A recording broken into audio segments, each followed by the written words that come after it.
Pemrograman janin, fetal programming, atau pemrograman prenatal, prenatal programming, adalah sebuah konsep yang menunjukkan bahwa peristiwa tertentu yang terjadi selama masa kritis kehamilan dapat menyebabkan efek permanen pada janin dan bayi lama setelah lahir.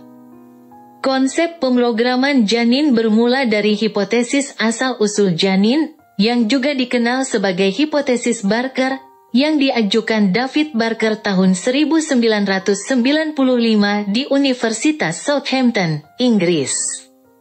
Hipotesis asal-usul janin menyatakan bahwa kekurangan gizi di dalam rahim pada masa kehamilan pertengahan hingga akhir menyebabkan pertumbuhan janin yang terganggu, yang pada gilirannya menyebabkan kecenderungan terjadinya penyakit tertentu di masa dewasa. Para peneliti yang mengusulkan konsep program janin menetapkan bidang penelitian baru mengenai penyebab perkembangan penyakit, dengan menunjuk pada lingkungan dalam rahim dan peran pentingnya dalam perkembangan manusia yang sehat. Umumnya, seseorang mewarisi sifat-sifat dari orang tuanya melalui pewarisan gen, atau unit hereditas yang mengkode sifat-sifat tertentu.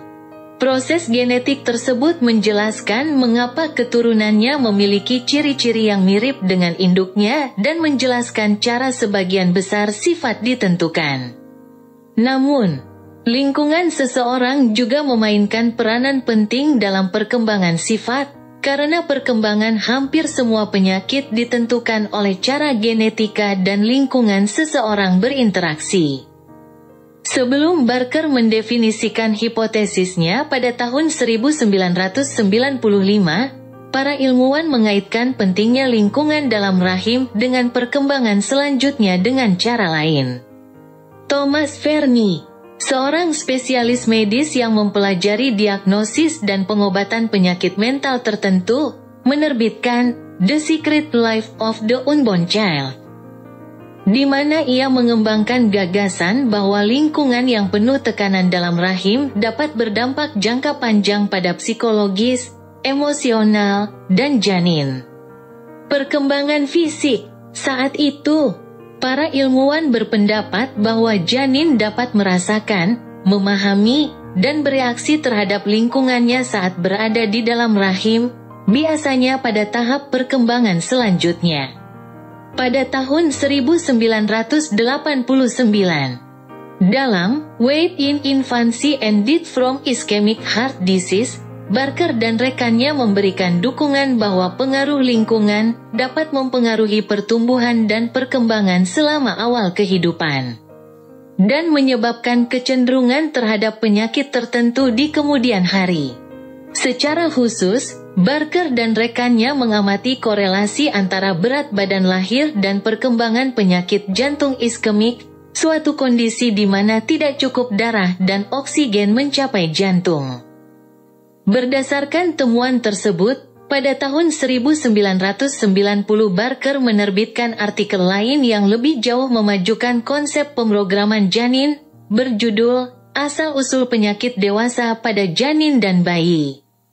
Di sana, ia mencatat bahwa daerah-daerah di seluruh Inggris dengan tingkat kematian bayi yang tinggi juga mempunyai berat badan lahir bayi yang rendah dan kesehatan keseluruhan yang lebih buruk di kalangan wanita hamil. Pada tahun 1995, Barker secara langsung mengajukan hipotesis asal-usul janin dalam Asal-usul penyakit jantung koroner janin. Selain itu, diagnosis penyakit jantung lebih umum terjadi pada janin yang berukuran sangat kecil dibandingkan dengan plasenta, yaitu organ yang berkembang selama kehamilan di dalam rahim yang membantu memberi nutrisi pada janin. Pada tahun 2001, Barker dan Kate Guthrie memperluas gagasan yang diuraikan dalam artikel Barker sebelumnya dengan pemrograman janin dan kesehatan orang dewasa, di mana mereka mencoba menjelaskan proses yang mendasari pemrograman janin. Dalam artikel tersebut, penulis menyatakan bahwa program janin mungkin merupakan hasil adaptasi janin terhadap lingkungan dalam rahim, khususnya nutrisi ibu. Pada tahun 2011, peneliti lain yang dipimpin oleh Sarah McMahon di Universitas Rutgers, New Jersey, mempelajari dampak kekerasan selama kehamilan terhadap perkembangan masa kanak-kanak. Para penulis berpendapat bahwa ketika terkena kekerasan dalam rahim, keturunannya memiliki kesehatan yang lebih buruk secara keseluruhan, temperamen yang lebih sulit, dan kemungkinan depresi yang lebih besar. Konsep program janin telah membentuk bidang penelitian baru mengenai penyebab perkembangan penyakit. Penelitian pemrograman janin yang dihasilkan telah mengungkapkan pentingnya lingkungan dalam rahim dan dampak kesehatan jangka panjang yang mungkin ditimbulkan oleh peristiwa yang terjadi selama kehamilan terhadap perkembangan janin. Dengan menunjukkan faktor-faktor tersebut dalam studi perkembangan penyakit, konsep program janin telah mendorong penelitian tentang praktik program pencegahan untuk mendorong kehamilan dan anak-anak yang lebih sehat.